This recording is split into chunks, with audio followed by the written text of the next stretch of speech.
Εγώ θα ξαναγυρίσω στο κλασικό θέμα. Λοιπόν, κορίτσια, από τώρα σας δίνω οδηγίες χρήσεως. Ουέ και αλίμονο και τολμήσετε και μπείτε στο δωμάτιο την ώρα που άλλος βλέπει την μπάλα και ειδικά μα φάμε γκολ να ανοίξει η γη να σας καταπιεί. Δεν το συζητάω. Το ακούς? Ναι, ακούω. Παίρνεις οδηγίες, μαθαίνεις. Ναι. Έτσι, μπράβο. Γιατί να θυμάσαι, η ιστορία βέβαια, ένα από τα χειρότερα διαζύγια που έχουν βγει και έχουν μείνει στην ιστορία ήταν ένα παιχνίδι στην Ιταλία. Δεν έπαιζε η Εθνική Ιταλία, έπαιζε η Νάπολη. Και που λέτε, ήταν εκεί πέρα λοιπόν ο άντρας με την παρέα του, με δύο φίλους του και βλέπαν την μπάλα. Και της λέει της κοπέλας, επειδή τη θεωρούσε γρουσούζα, της λέει: μην έρθεις την ώρα που βλέπουμε την μπάλα. Η γυναίκα του, συγγνώμη, της γυναίκας του, δεν είναι η κοπέλα του, η γυναίκα του. Και της λέει: μην έρθεις μέσα τώρα την ώρα που βλέπουμε την μπάλα. Λέει: αυτή εντάξει. Ναι, αλλά περνούσε όμως, είχε περάσει 20 λεπτά και αυτή τρεπότανε. Και τους λέει: να μην τους πάνε να πιούν μια μπύρα, να φάνε κάτι. Και σηκώνεται η κοπέλα με το δίσκο να πάει το στάκι και της μπύρας και την ώρα που μπαίνει μέσα στο δωμάτιο τρώει Νάπολη τον γκολ. Αρχίζει αυτός και φωνάζει και τσιρίζει και ουρλιάζει. Συνέχισε, ακούω. Μην ξαναμπείς μέσα στο δωμάτιο τον Ατάλο, γρουσούζα αυτό τον Ατάλο, του παίρνει τα μάτια κοπέλα, πάει μέσα στην κουζίνα της και κλείνεται. Περνάει ξανά κανένα μισάωρο και πάλι αισθάνεται τον άσχημα και πήγε να ζητήσει συγγνώμη. Και με το που πήρε μέσα στο δωμάτιο. Ξανατρώει Νάπολη γκολ. Παιδιά, τη χώρισε. Τη χώρισε επί τόπου. Το βρήκα. Το βρήκες? Στη Πίκη. Στη Πίκη, τι είναι αυτό? Είναι αυτό που βγάλανε το post για το Μουντιάλ. Αυτό συγγνώμη είναι αυτό του. Που θα αντιπροσωπεύει Λοιπόν, την παιδιά, εθνική. μισό λεπτό. Είναι και καλά εθνική στα Γκρίκλις. Εδώ δεν άκουσες που το λέγαμε με το Ναι. Λοιπόν, μας το είπε παιδιά το Decadence Dance, ο Στέλιος.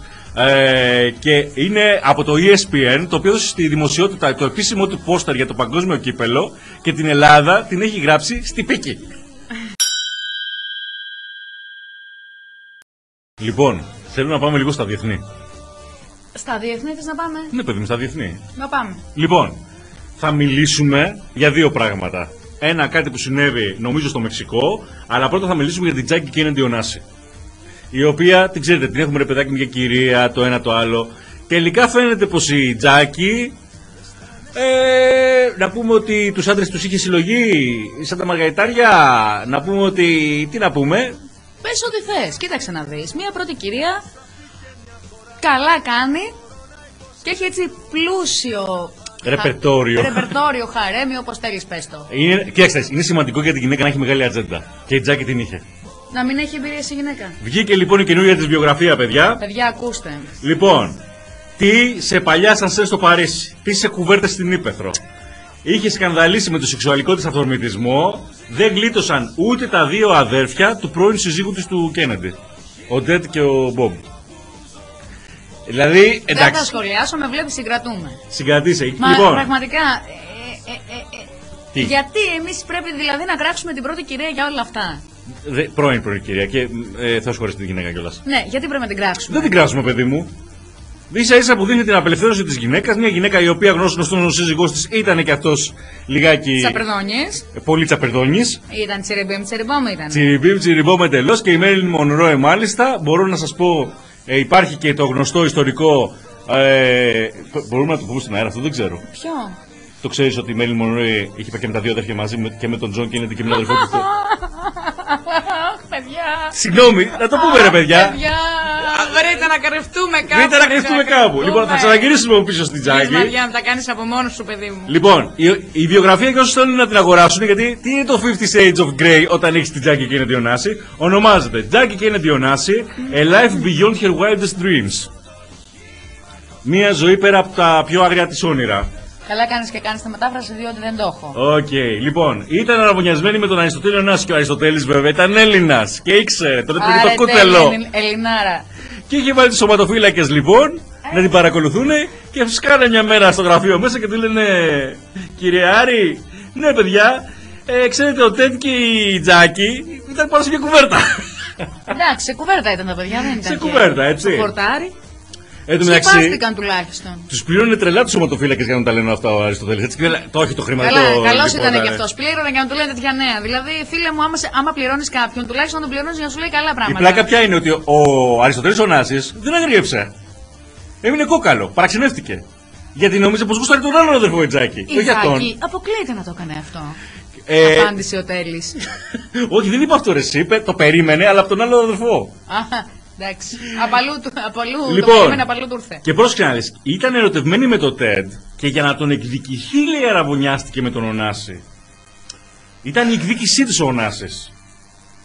Λοιπόν, η Τζάκη είχε μεγάλη πέραση και στον καλλιτεχνικό τομέα. Δεν είχε αφήσει την πολιτική έτσι. Δηλαδή, πέρασε, ας πούμε, από την οικογένεια Kennedy, άφησε το στίγμα της και πήγε με Warren Beatty, Paul Newman, Gregory Peck, Frank Sinatra, αλλά και τον Marlon Brando, ο οποίος στην αυτοβιογραφία του Marlon Brando είπε ότι η Τζάκη ήταν η γυναίκα που ήξερε να παίρνει αυτό που θέλει. Μπράβο, περίμενε, λέει, διαβάζουμε από την αυτοβιογραφία του που κυκλοφόρησε το 1999. Περίμενε, λέει ο Μάρλον Μπράντο, για την Τζάκη και Onassis, περίμενε να κάνω εγώ την κίνηση για να την ρίξω στο κρεβάτι. Όταν εγώ δεν το τόλμησα, πήρε την κατάσταση στα χέρια της και έκανε τη μαγική ερώτηση. Θα ήθελες να περάσουμε μαζί τη βραδιά? Αχ, Θεέ μου, σε παρακαλώ πάρα πολύ, μαζέψου. Μαζεύομαι, παιδί μου. Της απάντησα ότι πίστευα πως δεν θα το ζητούσε ποτέ και όλα αυτά συνέβησαν μια βραδιά το 1964. Δεν τους λυπάσαι? Δεν τους λυπάμαι καθόλου. Είναι ο διάσημος, το ξέρεις, φίρμα σε όλη την Ελλάδα και πάει στα αστέρα βουλιαγμένης. Καθόλου δεν τους λυπάμαι. Εκεί ο ένας πάνω στον άλλον να είναι. Ρε εσύ, εδώ πέρα εμείς από κάτω πάμε από το σπίτι μας και έχουμε καλύτερη παραλία. Καλά να πάθουν εκεί που είναι. Και να προσέχατε, να προσέχατε. Δεν υπάρχει τέτοια γυναίκα. Υπάρχει όμως. Δεν υπάρχει. Και όμως υπάρχει. Αποκλείται. Μία είναι γυναίκα που πραγματικά αυτό έπρεπε να το πεις εσύ γιατί εγώ θα την κράξω. Μία είναι γυναίκα λοιπόν που βγαίνοντας σε φωτογραφίες στην παραλία δεν τις κάνουν Photoshop. Δεν είναι η Δούκισσα. Είναι η Δούκισσα και όμως ναι, είναι η Δούκισσα νομικού, παιδιά. Κοίταξε να δεις. Πρόσχες. Δεν περνάει το κορμί της για κανένα λόγο απαρατήρητο, παιδιά. Έτσι, έχασε, λέει, μπορεί να έχασε αρκετά κιλά, ωστόσο έχει διατηρήσει τις καμπύλες της κλασικής Ελληνίδας. Ναι, ρε, Δούκισσα μοναδική. Αφού είπες θα την κράξεις, ρε. Μετά θα την κράξω. Που καταλαβαίνετε για να το πει αυτό η Ελένη Μενεγάκη, δηλαδή το δράμα είναι απίστευτο. Πρόσεχε, δεν υπάρχει χειρότερο πράγμα για την Ελένη από το να τη έρχεται μπροστά τη εκείνη η μακαρονάδα με το λιωμένο το τυρί από πάνω και με το κυμαδάκι να τσουλάει από πάνω και να πέφτει δεξιά και αριστερά και να μην μπορεί να το κουμπίσει γιατί τη κόβεται η όρεξη. Δηλαδή είναι ένα δράμα. Τι να πω, βέβαια, ευτυχώς που είχε το Σκαρμούτσο σήμερα στην εκπομπή της. Και σωθήκε. Ο οποίος, ναι, την έκανε τελικά να θέλει να φάει. Πώς το έκανε αυτό, πώς το κατάφερε αυτό. Ναι, είναι δύσκολο. Δυσκολεύτηκε πάρα πολύ. Ξέρεις, η παιδιά δεν φτιάχνει διάθεση, αλλά φέρτε μου ένα πιάτο φαΐ να το σκεφτώ λίγο.